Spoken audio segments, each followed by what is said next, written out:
This segment of Naperville Sports Weekly is brought to you by the Daily Herald. Another coach interview here on NSW, joined by Naperville North soccer coach Jim Konrad. Thank you for joining us, Coach. You're welcome. So the team's been very successful since you took over at the helm in 2003. Where does this team stack up with some of the others that you've coached throughout your career? That's a tough question because I think some of those old guys will be watching this. Last year and this year's groups have been special because they've really bought into the whole team concept that they've checked their egos at the door. No one's acting like they're bigger than anybody else or more important. And I think the model the legacy of last year's team was that they showed that by truly playing for each other, that they can accomplish great things as a group. Even if we don't have that one standout, that kid who's going to score 30 goals. And this year's team has followed that same exact path. So I'm thrilled with the way they've been playing. And looking at last year's team, the loss in Super Sectionals to the eventual state champion in Hinsdale Central. Right.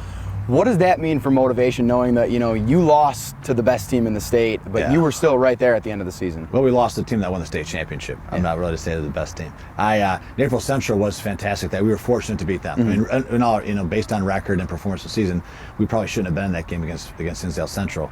But the boys played hard. We got there, and I think it gave the boys a taste of things to come, right? They're hoping to get back there again this year. They're hoping to get another crack at Hinsdale, who's been fantastic this year, without question, the best team in the state. Undefeated in Illinois, been scoring goals like crazy. So we would love to have a chance to play them again. And I think losing there last year, the boys want to get back to try it again. And looking at this year's team, a lot of seniors coming in, making an impact. What about this year's senior class has stood out to you, whether it be their leadership or what they've done on the field? Well, one, they're all just great kids. When you've got 4 sophomores and a freshman on the varsity team, some of the parents would be concerned, right? These are young kids, but our seniors are such classy guys, great leaders, truly kind kids that take care of the younger guys. There's no jealousy. Even the seniors who aren't playing have been wonderful to these young kids who've come up, and you really need that to truly be a team. I'm lucky. Grant's been, this is his 4th year on varsity. Riley Weiss stepped in last year as a goalkeeper, right, and took over for Christian when he got injured. He has that leadership. Nick Carballo started all last year. Keene started almost all of last year. Heights was a member of the varsity team. So there's a bunch of guys. And Ryan Buteson decided to play high school soccer this year as a senior. Helf and Yerkowitz, and Dvorak. There's so many guys that were a part of last year's team that felt what it was like to be a part of something so successful. I think that's played into this year's success for sure. And you mentioned the younger guys coming in, a couple sophomores, the freshmen in Josh Penn, and the game. We aren't able to make it to every game, but the games we've covered, Josh Penn has certainly made an impact. What have you seen from him on the field that, he's certainly got a lot of potential? What have you seen from him that shows you that he may be able to kind of make that step and be a great player? Well, I think the most important thing about Josh is that he's been really humble about as good as he is. He is not big-timed anybody. He has played the role of the freshman. He's been willing to laugh at himself when he makes mistakes. He's been a team kid. I think at times he is too unselfish, and that he doesn't want to be the center of attention. He's looking to get everybody involved. And it's been a grind on him. I think his toughness is really shown because it's not like the club where we were playing once or twice a week. You were playing almost every other night for 2 months, and this guy's bigger and stronger than you. So I've been impressed with Josh's toughness to get through the season. Obviously, he's fantastic with the ball. He understands the game at a high level. He's got a great first step. He strikes a good ball. He's got 11 goals. He's won away. We have the freshman record at North is 12 goals, set by Will Johnson, who's now playing professional soccer. He's on the Canadian national team and captain of the Portland Timbers. So Josh is in good company. And to give credit to the rest of the team, all the other guys do so much work. It allows Josh just to be Josh. Allows him to focus on getting forward, scoring goals, because he knows he can trust his teammates to do all the other stuff. Another player that's made quite an impact the games we've been at, Chris Sullivan in his junior year. He's a captain. What kind of went into the decision to make Chris a captain as just a junior? Our team chooses the captains, so I don't choose captains. So the boys voted, and Chris was one of the landslide captains chosen by his teammates. He's a quiet leader, but even now he's not a senior. He's right with the seniors in terms of when the game's on the line. He wants the ball. He wants to take over for the team. He's been obviously he's been key for us in a lot of big games. And he's been great. He's been fantastic. Obviously, the Sullivan name has done a lot here at North. His big brother did a great job for us, and Chris is definitely following his footsteps, doing fantastic as well. And at the high school level, there can be such an overhaul of rosters year in and year out with people graduating.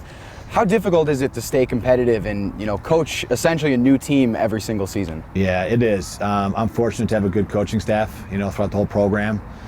So we do, you know, at each level, I think the boys are getting a great soccer education. So if they do the true freshman JV2, JV1 varsity path, or some kids skip right to JV1 and come up, or freshman JV1, whatever their path is, they've got a good foundation of soccer. Plus our club system is so strong that kids really come to the varsity level with a pretty good foundation. Then it's up to us to put them into our formation and play the way we want to play. And the boys have bought in. Hopefully it's because they have a good time here. And, you know, again, that senior leadership helps get the younger kids buying into what we're doing. And when you took over at the helm, taking over a very, you know, well-respected program under Dave Butcher, who coached for over 20 years, was there any pressure when you came in kind of trying to set up your own philosophy, but, you know, hold the traditions of Naperville North soccer? Yeah, that's a great question. No, I didn't feel pressure. Well, I played for Coach Bucher. So I played for him, and then I coached with him for 6 years. And then when I took over, he was my assistant for 3 years. Okay. And so the fortunate part is that we have the same philosophy. I think we believe in the same things, same expectations of hard work first. You know, we're going to defend. Everybody's going to defend. We're going to play as a team, and the rest will take care of itself. And so I felt pressure because I love Naperville North, right? I love the program. That's why I'm here. And so I obviously want to keep that tradition going.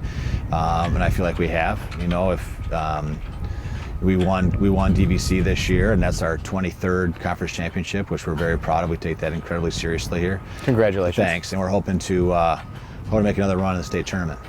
And looking at that state tournament, what would it mean for yourself, who you say, you know, you love everything about this program, to be able to make that trip to state, especially coming so close last year, but, you know, being there every year and, you know, making some pretty successful postseason runs? Well, obviously, anytime coming out of this sectional stuff, right? Winning a regional here is tough. Winning a sectional is nearly impossible with the talent in the area. So to get to that Final 8 game and beat, you know, 3 of those teams have already beat us from that other sectional we're going to run into. We lost to LT, lost to Morton, lost to Donner South, and Hinsdale Central's the #1 there. So that would be not quite a miracle on ice thing, but it's going to take a lot of work on our part to get that done. Obviously, we're hoping to get a shot at it. And have there been any specific moments from this year's team, whether it be an individual game or just this squad as a whole, that have really stood out to you and are going to be memorable in years past? Well, beating Lake Park in overtime was a huge game for us, right? Because we knew the conference title was on the line, and they've been right there through the thick of things. And then the loss to Glenbar North was a hard one to take. You know, just fortunately we haven't suffered a lot of conference losses, and so to lose that game in dramatic fashion overtime was tough. And the way the boys bounced back and responded has been probably the most impressive thing. I guess what's special this year's team is that they have made small jumps all year. They've gotten better every week, because they've worked hard, they have tried to improve, and that's what I remember most about this team, is that those small improvements all year. They've never once settled for what they've done. They've tried to get better, because they know that we're not there yet. We've got a long way to go. If we want to make any kind of run, we have to keep getting better. All right, well, thank you for joining us, and best of luck the rest of the way. Thank you.